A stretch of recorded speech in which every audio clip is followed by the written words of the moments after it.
Друзья, всем большой привет. Сегодня у нас будет речь о Foch 155. Машина за 12 тысяч бон. Кому она нужна и стоит ли ее брать? Обо всем по порядку. Давайте разбираться. Поехали. Foch 155 это ПТ 10 уровня Франции. Машина с барабаном. У нас, как видим, достоинство это наша 155 миллиметровая пушка. 3 снаряда по 750 единиц урона. Пробитие базовой ББшкой 293, кумулем 395. Пробитие на кумулях очень даже неплохое, то есть пробивать будем практически все на вылет. Видим, что перезарядка всего барабана 50 секунд, а это жутко долго. Разброс неплохой, 0.36, сведение 3 секунды. Для меня эта машина точно ближнего боя, и я бы на нем не играл в дальнюю ПТСАУ, потому что маскировка здесь хоть какая-то и имеется, но конечная точность не самая идеальная. Да, ее можно боновым оборудованием раскачать на более интересные показатели, плюс модернизация.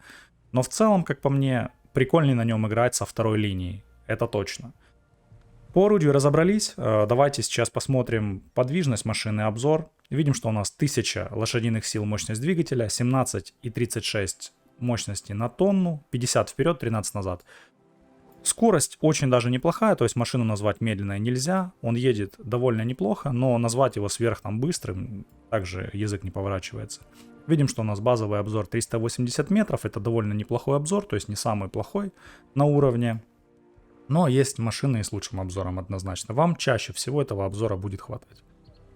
В остальном, видим, что опять же вернемся к маскировке, у нас 13,85 в стоячем положении. Это не особо прям хороший показатель, но через камуфляж, через маскировку это можно качнуть и повыше. То есть многие ребята играют на нем именно в ПТшку, но опять же говорю, как мне кажется, сугубо по моему мнению, возможно оно не объективно, не судите строго, но я думаю, со второй линии машина будет на порядок интереснее. Когда вы заехали, 3 снаряда в 750 от ваших тяжей отдали, разменяли самых опасных и ушли на долгий КД. Потому что 50 секунд перезарядка барабана это вообще немало. По оборудованию имеет смысл улучшать нашу конечную точность, поэтому обязательно ставим вентилятор, улучшенный прицел и приводы сведения, потому что здесь действительно жутко долгое сведение, 3 секунды это очень много. В таком ключе видим, что у нас получается разброс 0.32, это уже неплохо, и время сведения 2.55, что также в принципе очень даже неплохо. В остальном с этим разобрались, давайте поговорим сейчас о Collision модели, а дальше посмотрим бой. Поехали в Collision. Collision модель этого танка выглядит таким образом, видим, что у нас очень неплохая рубка, то есть имеет 280 мм, 260 Это способно отбивать восьмерки, некоторые девятки, но с десятками, конечно, чаще всего будет пробитие. НЛД рыхлый 210-212, очень рыхлые дальномеры, в которые будет все залетать, и довольно-таки неоднозначная башенка. Там есть и 280, и 220, но чаще всего, как я замечал, исходя из своей практики, в нее будет залетать и будет залетать часто. Но в основном вас будут стрелять в этот дальномер. Борт у машины 200 мм, восьмерки отбивать возможно, девятки также. Если угол острый, то будет отлетать и от десяток, но, друзья, это будет случаться крайне-крайне редко, потому что как только вы выезжаете ромбом, вас будут пробивать в дальномер. Имейте это в виду. Броня здесь очень и очень посредственная. С этим разобрались, поехали посмотрим бой.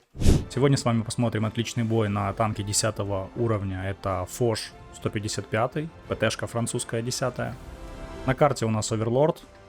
Игрок с ником Nestro нанесет огромное количество урона, возьмет Колобанова, но в общем бой обещает быть очень интересным, поэтому давайте посмотрим, так ли это. По оборудованию у него улучшенный прицел, вентилятор и приводы наводки. Видим, что играет также с допайком и дешевыми расходниками. В основном играет на ББ.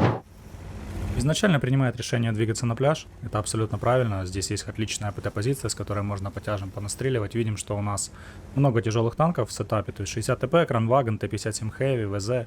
Много машин, по которым он может стрелять, заряжает сразу 3 кумулятива, то есть у нас в этом танке 3 снаряда по 750 единиц в барабане, пробитие кумулем 395. Что очень даже неплохо. ББшка пробивает, видим, 293, что также является неплохим пробитием, но, конечно, с ним придется повыцеливать, не всегда его хватает для тяжелых танков, тем более от дистанции. Приехал он первый на пляж, видит, что поддержки союзников здесь никаких абсолютно нет, и это очень плохо, потому что сам он, видимо, имеет не самый лучший обзор. Но, тем не менее, будем ждать, посмотрим, чем это закончится. И закончится ли это победой. Потому что я, честно говоря, бой не изменяя себя не смотрел. Я знаю, что это будет победа, знаю, что будет много урона, но как это будет нанесено, я без понятия. Поэтому давайте смотреть. Простоял он какое-то время на пляже без света, никого не видел, но вот выкатывается кран, дает ему первый шот, отличный альфа 918. Второй попадает в щеку башни на 752, то есть кран заехал обратно, уходит в КД. Видим 2 выстрела по 750, очень-очень приятно, 1500 урона с 2 снарядов есть. Счет у нас пока что на данном этапе 1-1, по ХП команды в принципе равны. Ну, первую цель он победил, ждем, что будет дальше. Бой будет довольно-таки, я так полагаю, размеренный, поэтому, друзья, если буду его немного пролистывать, не удивляйтесь, я просто экономлю ваше время. Потому будем немного листать. Я также всем напоминаю, друзья, есть возможность теперь у меня проводить розыгрыши, и давайте с вами подумаем, как это правильно сделать. Я думаю, возможно поступить, как делает Юша, то есть в том формате, то, что вы пишете комментарии, выбирают 2 победителей и начисляют 2500 золота. Если вам такое подходит, напишите мне об этом, будет интересно узнать ваше мнение. То есть будем разыгрывать золото в каждом видео в комментариях. Но обязательно при таком условии вы должны быть подписаны на этот канал, поставить этому видео лайк и написать любой комментарий, указав ваш танковый ник. Указав верно танковый ник, это очень важно, потому что это все я буду проверять отдельно, и для того, чтобы вам пришло золото именно на ваш аккаунт, думайте о том, на какой аккаунт вам должны его начислить. Понимаю, сложновато сказал, но суть вы уловили. Простоял он несколько минут на пляже, видим, что счет уже 6-7, поехал союзный Прогетто вперед, возможно сейчас кого-то подсветит. Ситуация не самая лучшая, потому что союзники посливались и в квадрате Е3, Е4, то есть очень неприятно. И на правом фланге, и в центре, то есть везде все провально. Хотел давать по 215Б 183, но она закатилась вовремя. Поэтому не сумел дать урон. На данном этапе у него только 1670 урона есть. Но на этом, конечно, не ограничится в этом бою. Я поэтому его и буду пролистывать, друзья, потому что бой стоячий, однозначно. Он, возможно, интересный. Но, судя по тому, что я вижу сейчас, он довольно стоячий. Фош довольно неплохая машина, стоит ли ее брать? Я думаю, почему нет? ПТшка в принципе очень даже годная, играть на ней можно. 3 выстрела по 750, да, неприятно долгий КД, но тем не менее машина имеет место быть в вашем ангаре, если у вас есть лишние боны. Почему нет? Конечно, прокачиваемый, может быть, будет поинтереснее, в плане того, что там барабан может быть интереснее и вариативнее, но здесь главное попасть. Видим, что 2 выстрела у него ушло в никуда по 183, но, тем не менее, он разрядил ее, и Прогетто должен ее добирать, но, я так полагаю, у Прогетто закончились снаряды в барабане, нужно ждать дозарядку. Осталась шотная бабаха, она может добить Проджета, и это будет очень неприятно, потому что Проджета сильная машина, он ему необходим, потому что он имеет возможность засвечивать ему противников. Ну, видим, что наш сегодняшний герой решает поехать вперед сам. У нас идет 8-я минута боя. Убили в углу слева на С-линии FV-4005, которая мешала, там сверху ее расстреляли союзники. Кран переехал, видим, стоит подкатывать, почти заряжен барабан. Дозарядил последний снаряд, отлично. Так, нужно убивать 183-ю. Разводить ее вдвоем с Прогетто. Ага, артиллерия стоит по первой линии. Обе артиллерии по первой линии, это хорошо. То есть 2 фрага, он знает, где их можно делать. Вкатывает на бабаху. Не попадает первым выстрелом, то есть не везет ему. Хотя пробитие, опять же, 292 миллиметра, это должно хватать за глаза. Даже 293. Умер союзный Проджетто. Била его все-таки бабаха. Очень неприятно сводится на артиллерию. Видим, что конечная точность на танке не самая лучшая. Справа Кранваген, который точно даст в него 3 снаряда. Уже 863. Нет, третий походу не дает. 2600 урона у него есть, это вообще не рекорд. Со вторым барабаном мы помним, что ему не повезло, то есть 2 снаряда ушли непонятно куда. Поэтому эта машина больше, мне кажется, не для дальнего боя, как здесь, а стоит сближаться на вторую хотя бы линию. С третьей линии здесь конечная точность не позволит вам уверенно играть. Поэтому я бы выбирал направление с тяжелыми танками, если карта, конечно, позволяет. Чтобы вы могли от их ХП разряжать барабан, потому что у вас в барабане 3 снаряда по 750, и имеет смысл сближаться, чтобы дать барабан по основным целям, разменять их. ХП у Фоша тоже неплохо, то есть видим, что в размены идти можно, но только не больше, чем против 2 противников. Это нужно тщательно выбирать, потому что сказать, что у этого танка есть какая-то сверххорошая броня, я не могу, потому что броня здесь ну, точно неоднозначная. И надеяться на нее, то, что он будет что-то отбивать, не стоит. Потому что, ну, не знаю, как для вас, для меня эта машина в прицеле не создает какого-то волнения, потому что понятно, куда ее пробивать. То есть здесь огромные дальномеры, куда все полностью прошивается, огромный люк. То есть НЛД даже нет смысла выцеливать с такими огромными рогами. Поэтому имейте это в виду, кто не знает. Остается он вдвоем с союзной артиллерией, то есть видим, что против них 5 противников. Арту, я так полагаю, сейчас тесту ЛТ заберет. Он знает, что впереди Кранвагон, непонятно где Хэвик, непонятно где 430.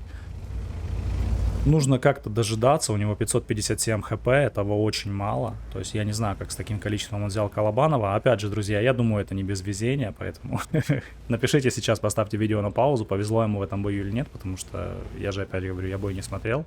Интересно, как это все будет разыгрывать с таким количеством хп. Ладно бы у него был там косарь. Косарем можно было бы как-то работать. Нет, все-таки приехал не тесту ЛТ, а Т-57 Heavy в спину к артиллерии, добрали ее. Сверху был кран. Слева артиллерия на А1. Проезжать вперед. Здесь все могло закончиться быстро, если бы они все стали просто на захват. Хэвик и ТСТ-ЛТ стали бы, и все, бой бы закончился. Пош не самая, конечно, медленная машина, то есть он свой 40 едет, но назвать его сверхдинамичной я бы не стал называть, это точно. Ехать за артой нельзя, сверху сзади Кранвагон, который может по нему разрядить. Нужно проезжать вперед, что он в принципе и делает. Еще где-то стоит 430У, если он АФК, то это вообще, считай, победа. Ну, то есть я замечал в последнее время, как неприятно, артиллерия по нему попадает, боже, 76 хп. Как можно, скажите, как можно выиграть просто бой против 4 танков, пусть даже если один из них АФК, имея в запасе 76 очков прочности? Я этого не понимаю, у меня таких боев просто не бывает. Я не понимаю, как так, друзья, везет игрокам, влетает на него Т100ЛТ, который может закрутить, он ему на 2 выстрела. Он ему взрывает БК. Друзья, это просто жесть. Он ему взрывает БК на 900. Что? Держит еще один снаряд. Я не знаю, как это происходит. То есть у него 4120 урона уже есть. Светится Хэвик. А ну-ка. Неужели Хэвику взорвет БК? Нет, Хэвику хватает урона просто и так. 545 вылетает. Хорошо. Остается 430У, возможно АФКшный, возможно фуловый. И сверху над ним стоит Кранвагон, который также может быть очень опасным противником для него. Решает переехать. Не понимаю, почему он выбирает именно такую тактику. Мне кажется, к горе было бы ближе и безопаснее. Кран же все-таки в ущелье поехал, ему пишут союзники в чате. Рога написала, что Кран поехал в ущелье. Он перезаряжает свой барабан. 15 снарядов. Ну, снарядов ему точно хватит. Если объект 430У АФКшный, то это, считайте, друзья, везение. Ну, тут в любом случае везение, 76 хп осталось. Так, светится Кранвагон, непонятно, чем он занимается, доехал вперед, потом назад. Добирает он Кранвагон. Как видим, у него уже 6 фрагов есть, 4995 урона. 2 снаряда он оставляет. Будет перегружать или нет? Переписываются ребята в чате, ему пишут, что 430У находится на базе АФКшный. И если это так, это опять же, мы видим, что это Колобанов очень и очень легкий. Ну, пока промотаем, пока он едет к базе, для того, чтобы не тратить время на эти переезды. Ну и сейчас узнаем, как это будет.